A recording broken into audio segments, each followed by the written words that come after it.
ধরো আমার কাছে 5টা লেবু আছে।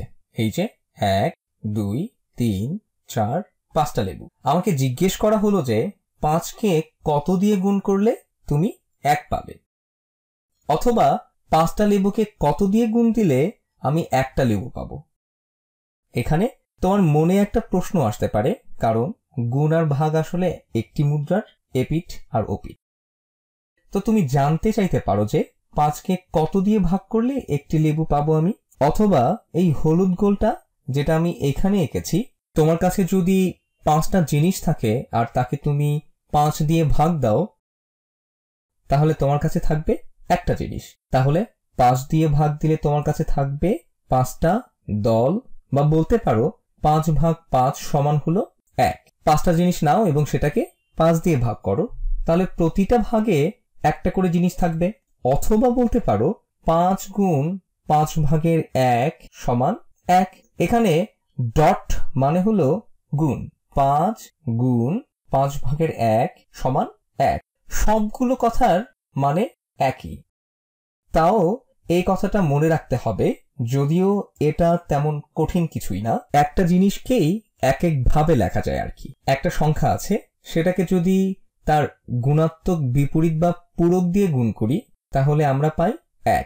তাহলে 5 গুণ 5 ভাগের 1 সমান হলো 1। 5 গুণ 5 ভাগের 1 আর 5 ভাগ 5 দুটো আসলে একই কথা। যদি সত্যি গুণ করতে চাও, তাহলে তুমি 5 ভাগের 1কে 5 বার নিতে। এটা সমান হলো 5 ভাগ 1 গুণ 1 ভাগ 5। লব 2টা গুণ করো, 5 গুণ 1 হলো 5। হর গুণ করো, 1 গুণ 5 হলো 5। তাহলে পেলে 5 ভাগ 5 সমান সমান 1।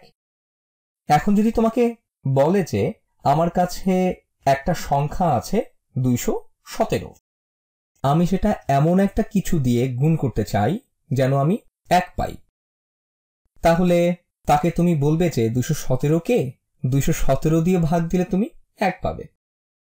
কারণ 217কে 217 দিয়ে ভাগ মানে 217 গুণ 217 ভাগের 1 গুণের পূরক দিয়ে গুণ করা। শব্দটা একটু কঠিন, কিন্তু ব্যাপারটা একদমই সহজ। তুমি শুধু একটা সংখ্যাকে তার উল্টো সংখ্যা দিয়ে গুণ করছো। অথবা আরেকভাবে বলা যেতে পারে যে যদি আমার কাছে 5টা জিনিস থাকে এবং আমি এই জিনিসগুলোর 1/5 নিই, তাহলে আমার কাছে কয়টি জিনিস থাকে? 5টি জিনিসের 1/5 নিলে থাকে মাত্র একটা জিনিস। এখানে আসলে ব্যাপারটা খুবই সোজা। ধরো তোমার কাছে একটা বড় সংখ্যা 8345 আছে। আর একটু বড় করা যাক, লক্ষে নিয়ে যাই। তো 83,45,271, এটাকে কত দিয়ে গুণ করলে 1 পাবে?